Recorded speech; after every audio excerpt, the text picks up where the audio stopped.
NRATV. And now, We Stand with Dan Bongino. You know, Denise is mad at me. She's telling me, save it for the show, save it for the show. Like any good producer. I just had like a canary during the pre-show meeting we have here. Because, and I'll get to it, don't worry, Denise, I'm not going to throw the whole show out of whack. We got some other stuff to get to. But these comments by Al Sharpton about Trump's meeting at the White House with these strong, young black men and women, these leaders of their community, are some of the most horrifying, grotesque, disgusting comments I have ever heard in my life. This man should be removed from the public space and never be allowed in any respectable media outlet again. I mean, atrocious. Denise is like, stop, save it for the show. Well, good, we're in the show. We're in the show. And I'm going to play a clip later of this unbelievably intelligent, smart, young black leader responding to it. And I want this guy on the show. So what's his name? Leo Dunson? Leo, is my appeal to you right now. We'll play him later. I promise we'll get, but I want you on the show. You need to come on this show. Because we value your opinion here. Because you're a child of God. You matter, man. You're a leader in your community. You are strong. You're not judged here by the melanin component of your skin. You're not a prop like Al Sharpton called these young black leaders. Disgraceful. Absolutely disgraceful. Abhorrent. Disgusting comments by Al Sharpton. Disgusting. You are welcome here. I said this on my show earlier. You're welcome on this show. You're welcome on my other show. You're welcome on any show I have because you are not a prop. You are a free-thinking, free American citizen with strong character and the balls to speak out. You are welcome on this show anytime. You're not a prop. All right, I'll get to that a little later. Sorry, didn't mean to throw off the show. Denise puts a lot of work into it.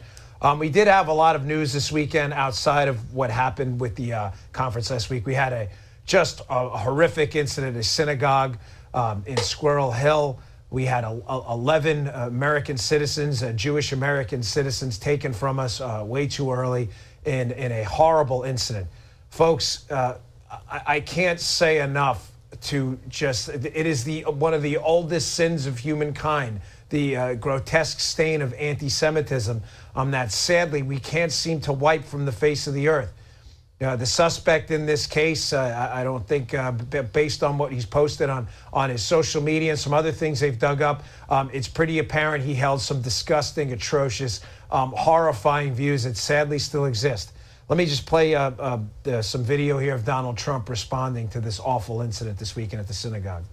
This evil anti-Semitic attack is an assault on all of us. It's an assault on humanity. It will require all of us working together to extract the hateful poison of anti-Semitism from our world. Terrible, terrible thing, what's going on with hate in our country, frankly, and all over the world. And something has to be done. Something has to be done. But certainly you want protection.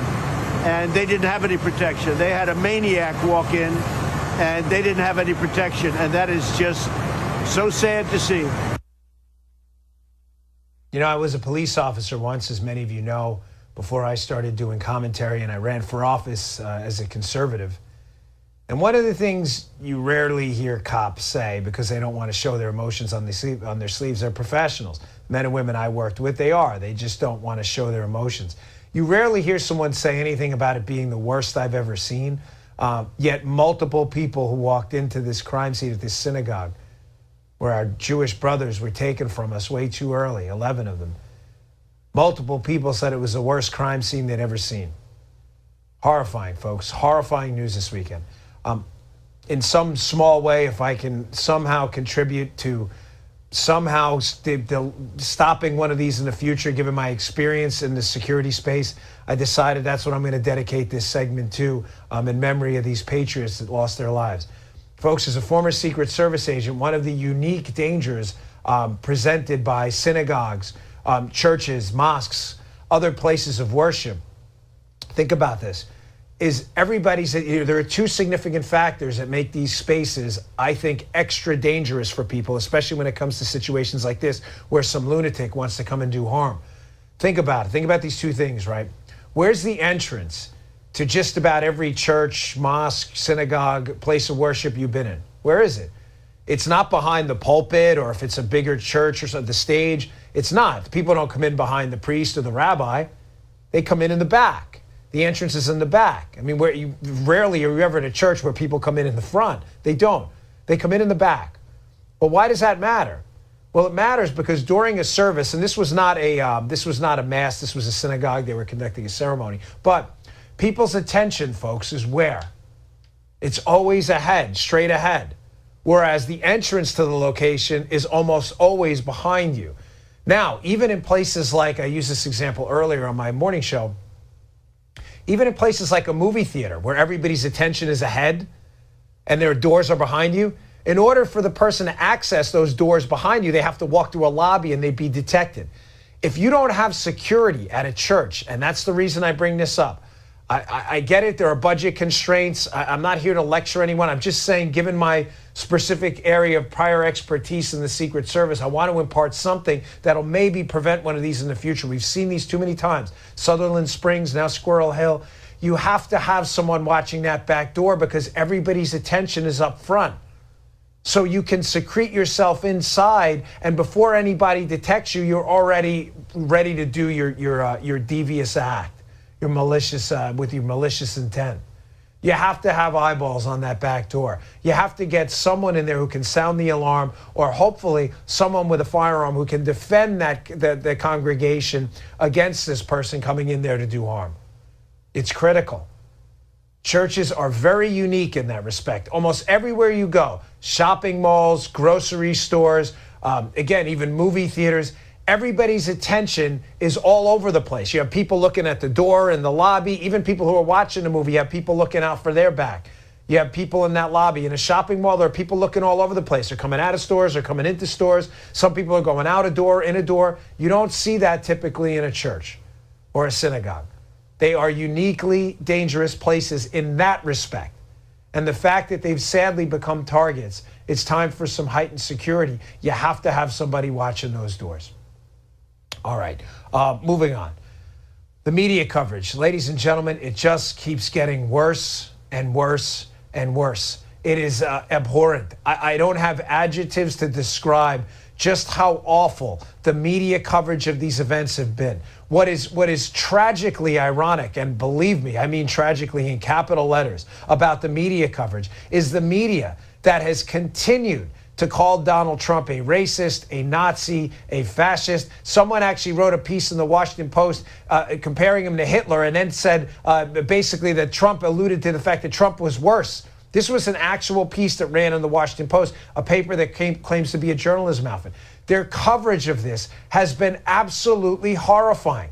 The liberals and the media are so eager to divide this country that it's unbelievably ironic. They're blaming the division on Donald Trump, who, by the way, folks, was never accused of being any of these things until he registered as a Republican and ran for president, ever. That should tell you something. It's not as if Donald Trump was a stranger to the media before he ran for president as a Republican, but only then did he seem to fit these labels the media put on him. Play this video, this media montage of the media absolutely losing their minds in their atrocious coverage of this event, trying to pin it on Donald Trump. The synagogue shooter, a product of a toxic environment on the right that treats refugees and Americans who don't look and worship as they do as other? Or was this the type of hate-filled mass murder we've seen too many times in this country before? Honestly, I think this president's whole modus operandi is to divide us. He gets up in the morning with new and inventive ways to divide us, and it's not enough that on the day of a tragedy, he says the right words. If every other day of the year, he's saying things to bring us into conflict with each other. And one of the things that really concerns me, that weighs on my heart, John, is the ways in which our president and a number of other national political leaders of both parties have used their megaphones in order to inspire and instill and energize folks based on division rather than based on unity. We have explicit incitement to violence by Mr. Trump over the last 3 years in political rallies and in other settings. We live now in a very, very toxic environment that includes an incivility in our political discourse among our leaders. This particular president has a particularly large voice and a large microphone, and Americans should demand that their leaders insist on change, a more civil discourse, and a more civil environment generally. I don't even know what to say. I love the show. I don't even know what to say to that. What do you want me to say? What is it? How can you respond to that? How do you respond to that? This is a party that for 3 or 4 decades now, since me being a sentient thinking being, I'm 43. This is a party and a media apparatus that has dedicated itself almost exclusively to pinning hate-filled identity politics labels on their political opposition, calling Republicans, you know the names, the istophobic, phobophobe, any word that ends in an ist or a phobe. They have committed to 30 to 40 years of this, to calling their political opponents the worst kind of scum on the planet. And now all of a sudden we're supposed to take a lesson from this group of phonies and frauds on civility and politics? Chuck Todd, who was fed into this Russian collusion hoax, who has basically insinuated that the president was a traitor to the country, Chuck Todd? Jay Johnson from the Obama administration, the only one in that montage of liberals acting in Adam Schiff, the lead Russian collusion hoaxer, the only one who gets a pass on that, who I'll give a pass out of respect, is Chris Coons. I've seen Chris Coons. I've seen him on TV. He's a senator from Delaware. He is a Democrat. But Coons, fair enough. At least he had the guts to say, well, both sides. I don't agree with him in that, but at least he had the guts to at least put some of the blame on his party, too. These other guys, Schiff, you had Jay Johnson, Chav at the end of there. Are these guys serious? There's Coons right there. Are they for real? For 3 decades, you have been maligning us and our character with the worst kind of scumbag labels on the planet, calling us racist, insinuating we judge people by the color of their skin. Oh, wait till I get to my segment with Al Sharpton. This guy at the end, he is actually called to incite violence. That is categorically not true. That is false. That is absolutely false. Horrifying. Now, the media contributes to this. Watch the look on Alison Camerata's face at CNN, another liberal media representative there who's eager to pin this on Donald Trump as she tries to get an answer about Trump visiting Squirrel Hill, the location of this these horrific murders. Watch the response she gets. She looks a little disappointed she didn't get the answer she was looking for. President Trump has talked about coming to Pittsburgh and coming to your synagogue in the aftermath of this. Do you want him to come? The President of the United States is always welcome. I'm a citizen. He's my president. He's certainly welcome. God bless you, brother. Rabbi Myers, my hat goes off to you. We don't have to agree. I'm sure we have a lot of disagreements on political ideology, but God bless you, brother. I mean that. He is your president. He is my president, just like Barack Obama was my president. And I said that repeatedly during 8 years of a disastrous Obama presidency. I worked for the man proudly as a Secret Service agent, although I disagreed with him. I'm not looking for anybody's medals here or anybody's pats on the back. It was my job and you paid me well. But I would have gladly sacrificed my health and life and anything else during my time as a Secret Service agent under Obama, because that's what we do. We lost the election, fair and square. Now that Donald Trump's president, we finally have people standing up, and I don't think Alison Camerata liked that answer, because I don't think she really believes Trump is her president. Seems a little disappointed in the answer, don't you think? Now, again, we're taking civility lessons from the left now. The Maxine Waters, get in their face. The Cory Booker, get in their face. This crowd, confront them. If you see them anywhere, according to Maxine Waters, you get out and cause a crowd.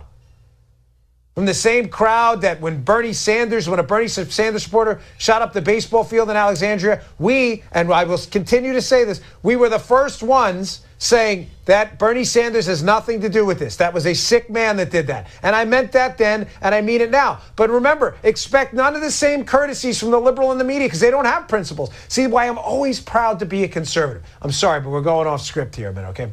Well, everything's off script on this show, but this is really off script. I have a North Star here. I do. You are responsible if you are a murderous savage for your own disgraceful, disgusting actions. No one else is to blame but you. Nobody.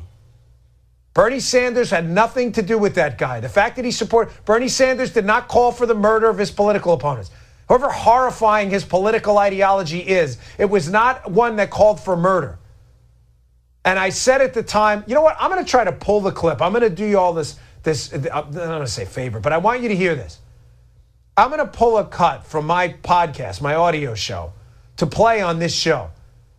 The day after that Bernie Sanders supporters shot up that baseball field in Alexandria. And I said, I remember it. I'm going to do my best to find it. Just got to get the date. I said at the time, folks, we have to do the right thing here. We will not contribute to this healing process at all if we blame Bernie for this. Bernie's people had nothing to do with this. This was a lunatic and a murderer. And that's all. And he is responsible. Only him. And I said at the time on my show, but you watch what happens when some other deranged lunatic who acts because he's a savage animal, a murderous man beast, does the same thing and claims some allegiance to Trump or something else. You watch. The liberal media will jump down our throats. I said, expect no courtesy from them, and I was right. I'm going to find that clip, and I'm going to play it for you because it's happening right now. They are so desperate to take this president down. It is disgusting. But keep that North Star, folks. I know it's hard to do the right thing. It's hard for me, too. Believe me, you can probably see the frustration in me today. I'm frustrated. I was frustrated on my earlier show, too. It's tough. It's tough to do the right thing. It's easy to do the easy thing. It's also wrong. It's wrong. That guy, the alleged bomber, and this guy, they are responsible for their own actions. We cannot start to equate speech with violence. It is a dangerous path we'll go down that you cannot possibly recover from. Now, also horrifying that we're listening to lectures about civility from the left. Here's a group of protesters. This is not some kind of stupid, inappropriate joke. This actually happened. At a Marsha Blackburn for Senate rally in Tennessee, who is the Republican candidate running against Phil Bredesen, they had a moment of silence to honor the victims of this horrible attack in Squirrel Hill, our Jewish friends that died too soon. This is what happened during the moment of silence.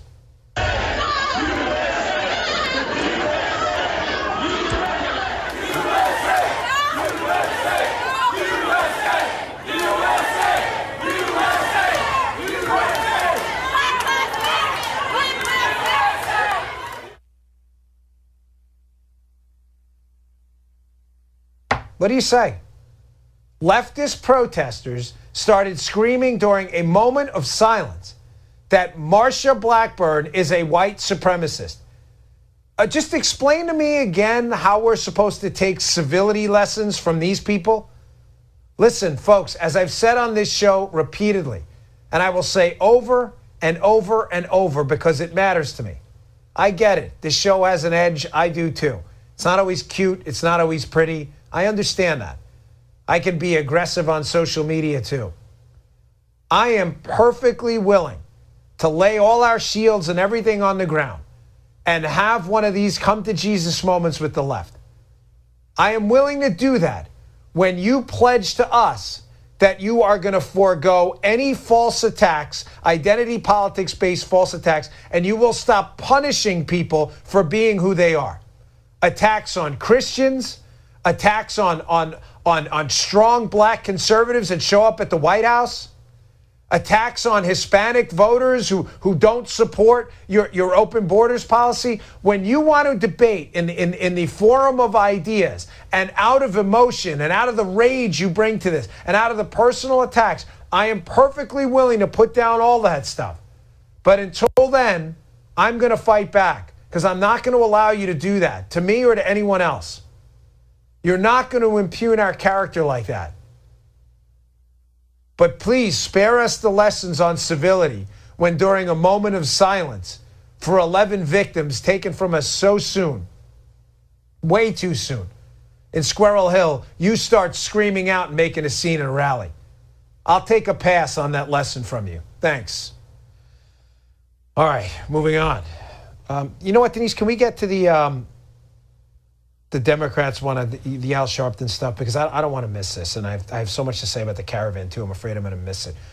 Folks, this is what I was talking about. Denise and I chat before the show, and sometimes she gets, if it's a Beto story, she gets riled. I have to tell her to save it for the show. But there are a few stories that bother me more than stories about our conservative movement's failure to reach out to the black community in America. Listen, and the liberals watching, you joke about it all you want. You can make fun of me. I'll spare the yes word there. I don't care. I really don't. You mean nothing to me. I laugh at your stuff. Just include the video when you poke fun at us. If you don't believe this matters to me, you think it's some kind of a joke. Listen, I'm not running for office, ever. Hold on. Denise, it's time for a no. I am not running ever, okay? With an underline. Ever. I don't care. I am not looking for anybody's vote. I don't need black community votes. I'm not running for anything. I'm not a politician. I never plan on being again. I'm telling you this because I've said repeatedly, the largest untapped resource in the United States, our largest untapped resource is inner cities we've foregone conservative principles on. We have let Democrats rule them monopolistically forever, driven them into the ground. Those are our citizens. Those are Americans. They deserve the same American dream you and I have, and yet they don't. Look at any statistic and see how deeply impacts these far-left liberal policies, these deep destructive impacts they have on black communities. I'll give you a statistic Jason Riley put in the Wall Street Journal a while back that I never forgot. There are 20,000 public high schools in the country. Just 2,000 of them, 2,000 are responsible for half the dropouts. Just 2,000, 10% of those schools. If you're black, you have a 50% chance of sending your kid to one of those schools. How are we accepted? I don't understand how that's acceptable. 2,000 schools produce half the dropouts. But if you're black, you have a 50% chance of sending your kid there, and we just accept this? The answer is no, we don't. Liberals do. We don't accept this. We don't accept this at all. Why is it that inner city economies, Baltimore, where I spent a significant portion of my adult life living right outside of Baltimore, I worked there, up at BAL, the radio station, driving through all the time. Why is it that we accept economic conditions in Baltimore that don't match that of Manhattan? Why? What's the difference? The answer is there is no difference to us, but to liberals, it's the soft bigotry of low expectations. So finally, you have a president reaching out to the black community, making an impassioned plea to please give conservatism and Republican ideas a shot because we love you, it matters. Oh, it's campy. What was he saying, Bongino? I don't give a crap if you think it's campy. I mean it. We will welcome you with love, man, with love, capital L love. Join us. Give us a look. Please, God, I'm begging you, and I'm not using the Lord's name in vain. You will be welcomed here with open arms if and when you are ever ready. Ever. We are waiting for your liberty, your health care, your kids, your education. We are waiting to fight for you. Denise, please play that B-roll. Can you turn the sound up of these excited young black leaders at the White House with President Trump? Because the sound matters here. I want you to watch this. Watch the excitement in this room.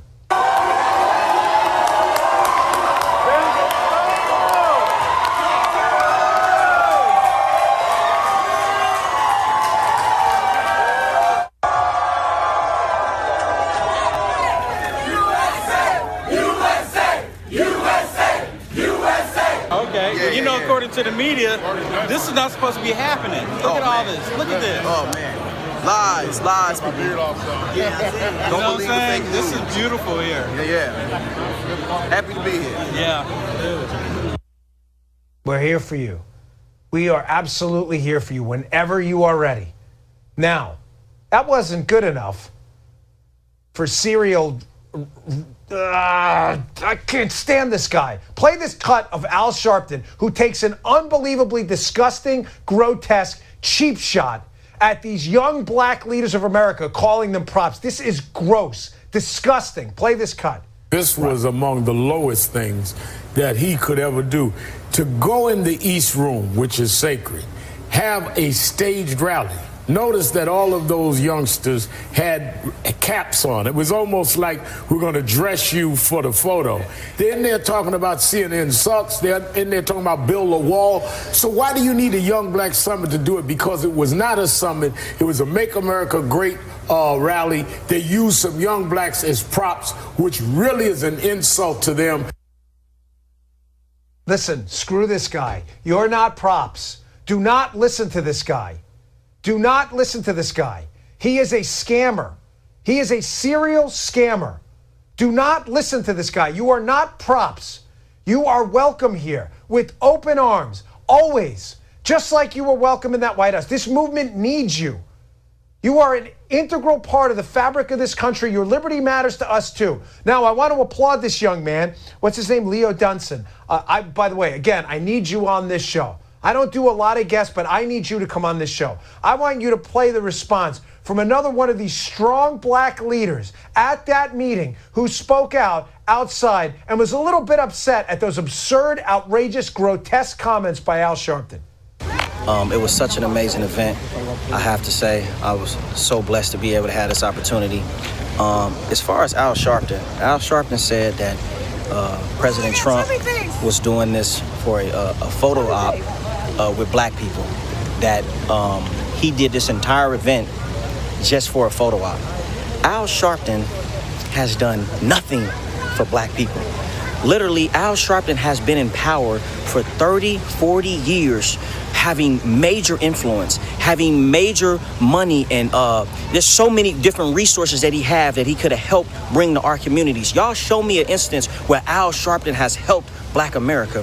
Why on earth, seriously, why on earth would you denounce, would you deny, would you talk bad about young black men and women who get to go to the White House? And it says, just as President Trump said when he spoke to us, it's because you're hateful and you're jealous. He said they hate us because they're jealous. So I want y'all to understand that. They only hate us because they're jealous. Amen.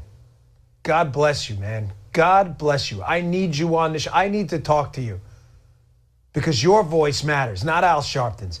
Al Sharpton's voice is a relic of the past. Al Sharpton is not in any way committed to your liberty, your freedom, your economic prosperity, your kids' education, none of it. Al Sharpton's committed to MSNBC and cheap talking points. You are not a prop. You are not some stage prop. You're not there for a photo op. You are there because you matter. And you matter to this movement. You matter to this president. You matter to all of us in this movement. You will be welcomed here with open arms. Don't ever forget it. And I don't care how many liberal media types you laugh at this. You clowns, nobody's listening to you. I mean every damn word of that. If I had one wish, just one wish, I said it earlier on my show, one wish before I die. It wouldn't be to be better looking, although that would be nice too, with a square head like this. Yeah, with a blockhead, it's kind of rough. It would be to please just open the eyes of some in the black community who have listened to the media nonsense for way too long. We care about you. You matter to us. You always will. Don't ever forget that. Thanks, folks. It was an important show today. Stay tuned for Dana Lash and more of this.